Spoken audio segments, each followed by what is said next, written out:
Price the Lord Jesus. ಪ್ರೀತಿಯುಳ್ಳ ದೇವಜನರೇ, ಈ ವಾಕ್ಯಗಳನ್ನು ಓದುವಂಥವರು, ಕೇಳುವಂಥವರು, ಈ ಮಾತುಗಳಂತೆ ಕೈಕೊಂಡು ನಡೆಯುವಂಥವರು ಧನ್ಯರು. ಕೀರ್ತನೆಗಳು 68. ದಾವೀದನ ಕೀರ್ತನೆ. ದೇವರ ಪ್ರತಾಪ ವರ್ಣನೆ. ದೇವರು ಎದ್ದು ಹೊರಡುವಾಗ ಆತನ ವೈರಿಗಳು ಚದರಿ ಹೋಗುವರು, ಆತನ ಹಗೆಗಾರರು ಬೆಂಗೊಟ್ಟು ಓಡಿ ಹೋಗುವರು. ಹೊಗೆಯು ಗಾಳಿಯಿಂದ ಹೇಗೋ ಹಾಗೆ ಅವರು ಆತನಿಂದ ಹಾರಿ ಹೋಗುವರು. ಬೆಂಕಿಯ ಮುಂದೆ ಮೇಣವು ಕರಗಿ ಲಯವಾಗಿ ಹೋಗುವಂತೆ ದೇವರ ಎದುರಿನಲ್ಲಿ ದುಷ್ಟರು ನಾಶವಾಗಿ ಹೋಗುವರು. ನೀತಿವಂತರಾದರೂ ದೇವರ ಸನ್ನಿಧಿಯಲ್ಲಿ ಹರ್ಷಿಸುವರು, ಉಲ್ಲಾಸಿಸುವರು, ಆನಂದ ಧ್ವನಿ ಮಾಡುವರು. ದೇವರಿಗೆ ಗಾಯನ ಮಾಡಿರಿ, ಆತನ ನಾಮವನ್ನು ಭಜಿಸಿರಿ.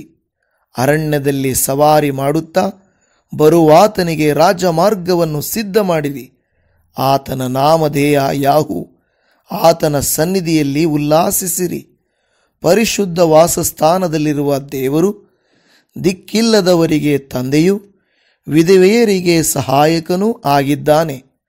ಒಬ್ಬಂಟಿಗರನ್ನು ಸಂಸಾರಿಕರನ್ನಾಗುವಂತೆ ಮಾಡುತ್ತಾನೆ. ಸೆರೆಯಲ್ಲಿರುವವರನ್ನು ಬಿಡಿಸಿ ಸುಖಾವಸ್ಥೆಗೆ ತರುತ್ತಾನೆ. ದ್ರೋಹಿಗಳಾದರೋ ಮರುಭೂಮಿಯಲ್ಲಿ ಉಳಿಯಬೇಕಾಗುವುದು. ದೇವರೇ, ನೀನು ನಿನ್ನ ಪ್ರಜೆಯ ಮುಂಗಡೆಯಲ್ಲಿ ಹೊರಟು ಅರಣ್ಯ ಮಾರ್ಗವಾಗಿ ಪ್ರಯಾಣ ಮಾಡುತ್ತಾ ಬರುವಾಗ ಸೆಲಾ. ದೇವರು ಪ್ರತ್ಯಕ್ಷನಾಗಿದ್ದಾನೆಂದು ಭೂಮಿಯು ಕಂಪಿಸಿತು, ಮೇಘಮಂಡಲವು ಮಳೆಗರೆಯಿತು. ಇಸ್ರಾಯೇಲರ ದೇವನಾದ ದೇವರು ಪ್ರತ್ಯಕ್ಷನಾಗಿದ್ದಾನೆಂದು ಆ ಸೀನಾಯಿ ಬೆಟ್ಟವು ಕದಲಿತು. ದೇವರೇ, ನೀನು ಹೇರಳ ಮಳೆ ಸುರಿಸಿ ಬಾಯ್ದೆರೆದಿದ್ದ ನಿನ್ನ ಸ್ವಾಸ್ಥ್ಯವನ್ನು ಶಾಂತಿಪಡಿಸಿದಿ. ನಿನ್ನ ಪ್ರಜಾಮಂಡಲಿಯು ಅದರಲ್ಲಿ ವಾಸಿಸಿಕೊಂಡಿತು.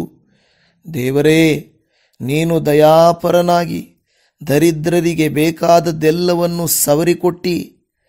ಕರ್ತನು ನುಡಿದನು, ಶುಭವಾರ್ತೆಯನ್ನು ಪ್ರಸಿದ್ಧಿಪಡಿಸುವ ಸ್ತ್ರೀ ಸಮೂಹವು ಎಷ್ಟೋ ದೊಡ್ಡದು. ಓಡಿ ಹೋಗುತ್ತಾರೆ, ಸೈನ್ಯದೊಡನೆ ಅರಸುಗಳು ಓಡಿ ಹೋಗುತ್ತಾರೆ. ಮನೆಯಲ್ಲಿದ್ದ ಸ್ತ್ರೀಯರು ಕೊಳ್ಳೆಯನ್ನು ಹಂಚುತ್ತಾರೆ. ನೀವು ಕುರಿಹಟ್ಟಿಗಳಲ್ಲಿ ಮಲಗಿಕೊಂಡಿರುವುದೇನು?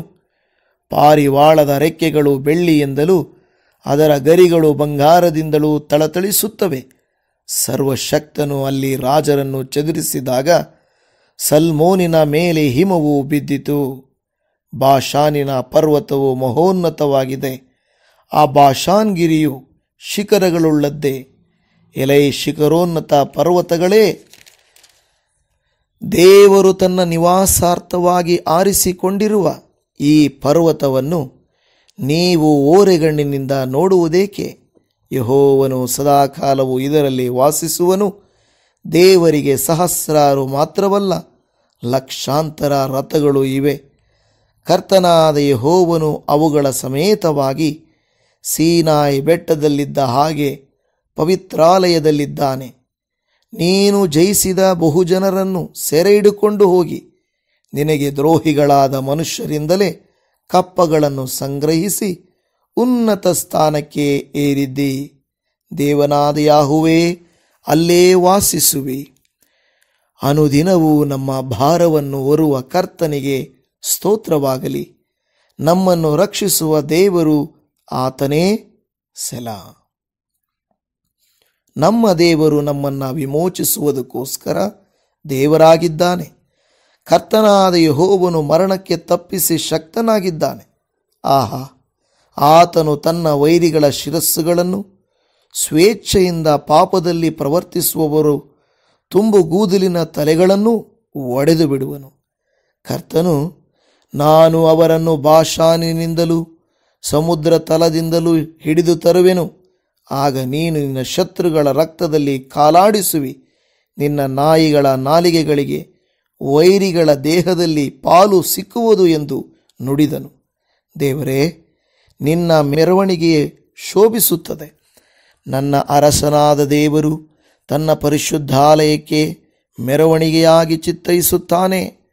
ಮುಂಗಡೆಯಲ್ಲಿ ಹಾಡುವವರು, ಹಿಂಗಡೆಯಲ್ಲಿ ವಾದ್ಯ ಬಾರಿಸುವವರು, ಸುತ್ತಲೂ ದಮ್ಮಡಿ ಬಡಿಯುವ ಸ್ತ್ರೀಯರು ಹೋಗುತ್ತಾ, ಇಸ್ರಾಯೇಲ್ ಸಂಭವರೇ, ಸಮ್ಮೇಳವಾಗಿ ದೇವನಾದ ಕರ್ತನನ್ನು ಕೊಂಡಾಡಿರಿ ಎಂದು ಹಾಡುತ್ತಾರೆ.